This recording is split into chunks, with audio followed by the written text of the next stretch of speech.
Welcome to this Sunday's Gospel Reflection. It was a very hot day, and Andrew was traveling and lost his way in the desert. He could not find his way back. He had drank the last drops of water in his bottle. He was desperate in search for water. And as he struggled, walking in the desert, he saw a small hut at a distance. He thought this must be a mirage, an illusion, but continued walking towards it and found it was a real hut. He opened the door, found nobody there, but was surprised to find a hand water pump. And it had all the connections. He started pumping, but there was no sign of water. He continued, but gave up due exhaustion. It was then that he started searching around in the hut and discovered a bottle of water hidden in a corner. He was so happy, but when he was about to drink that water, he found a piece of paper attached to it. It was written, "Please use this water to start the pump. It works. After you have done so, do not forget to refill the bottle again before you leave." After reading the message in the paper, he went into a dilemma. Will the pump work if I use this water? Is the pump in good condition? Can I trust the words in the paper? If it is false, then I would have wasted my last source of water. He paused for a minute, closed his eyes, and started praying. Then he poured the water from the bottle into the pump and started pumping. And soon he heard a bubbling sound. Water started pouring out of the pump. He drank the water and filled his empty bottle.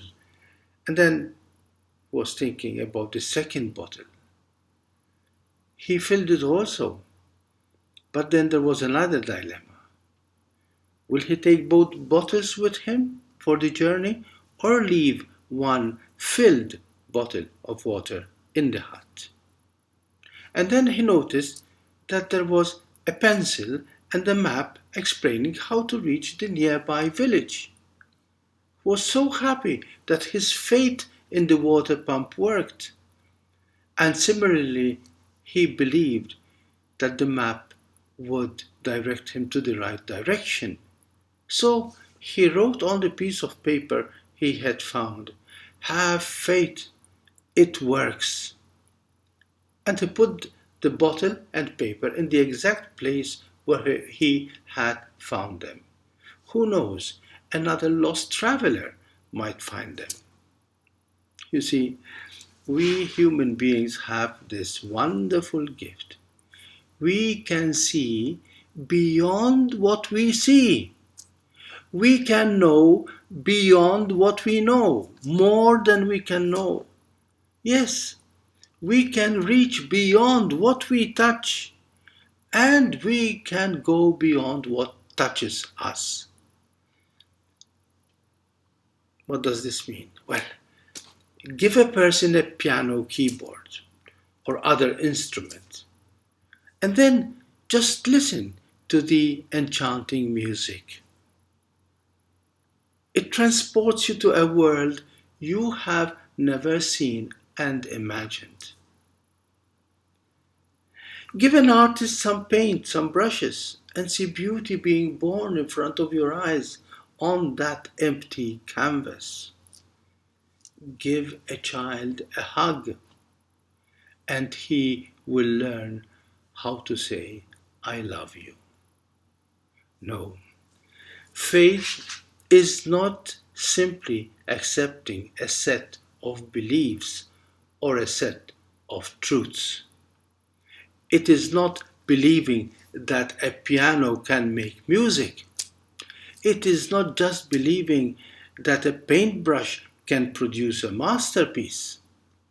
Faith is not accepting blindly a given information about this or that reality. Faith is not just believing in some facts, that there is a God somewhere, that He, God, is a He, or three persons whom we call Father, Son, and Spirit, or that there is a heaven above for the good and the hell below for the bad.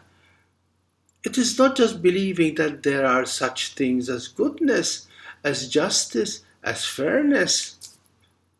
No, it is not just believing that there will be a tomorrow. All this may be true, but real faith takes us beyond the things that we are too limited to know or to understand. Someone who has never been to the moon may believe that it is made of cheese until someone else brings a rock from the moon. But even then, how can that person be 100% sure that the astronaut is saying the truth? You see, in the end, beliefs have to rely on faith. And there is one big difference between beliefs on one hand and faith on the other. Beliefs limit themselves to things, facts that you accept to be true. Faith depends on a loving and trusting relationship with a person. We know that we can only trust another person if there is real love that binds us to that person. You see, our parents have made us believe in so many things. Christmas father putting gifts beneath the Christmas tree. Bogeyman catching children who are out alone at night or misbehaving. God sending lightnings from heaven to warn us. Devils placing chunks of coal beneath our pillows if we misbehave. Are these fairy tales? Are these lies? What proves them true is not science. It's not logic. It's not reason. Not even experience. What makes them true is the real love of a mum or a dad who wanted the best for us and whom we could trust blindly and joyfully. The source of truth is always a loving and a loved person. Beliefs, they describe things. Faith binds us to a person. We are not believers because we accept that there is a God in heaven who made heaven and earth, as well as us human beings. We are true believers only when we love God because we know and experience His infinite love for us. It is only a loving relationship that reveals the full truth of what life is all about and gives us the life-giving freedom to move forward in a sense of total security, like a child sleeping in his mother's arms. Love overcomes fear. You can never be afraid of someone you love or of someone who loves you. Do not be afraid, little flock, your Father gives you the kingdom, says Jesus. Because God is love. He is never afraid of giving without counting the cost. Love is giving. Let us love so much that we are never afraid to give whatever we think we have. Jesus says in today's gospel, give away all you have, and you will have an inexhaustible, infinite treasure in heaven. Love is not just for one moment. Love is forever. The only gifts that we will keep forever are not the gifts we have received, but the gifts that we have given.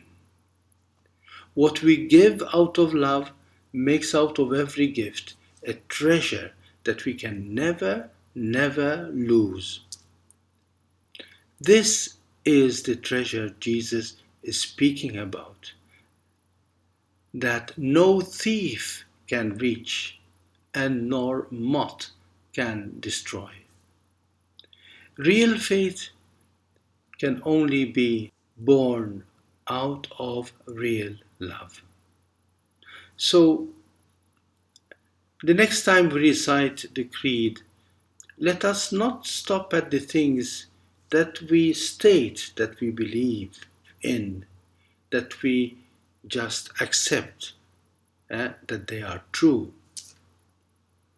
Let us love God and one another so much that we go beyond the things or the truths that we believe in and start seeing in them the persons that we truly love.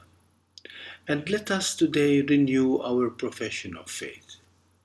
I believe in God who is Spirit, and in His Son Jesus, who loved us so much that He became one of us. But let us not stop at the words. Let us not stop at the facts that we profess, that we believe in, and fix all our love on God, who became one of us in Jesus. Reciting the Creed during Mass is like filling our empty water bottle in our desert journey from that miraculous water pump we can find deep within our hearts. Let us make sure that before we continue on our journey, we fill the other empty bottle and leave it beside the well in the desert. And next to it, let us place a chit of paper with 3 words: I love you. They will help someone else survive the journey in the desert.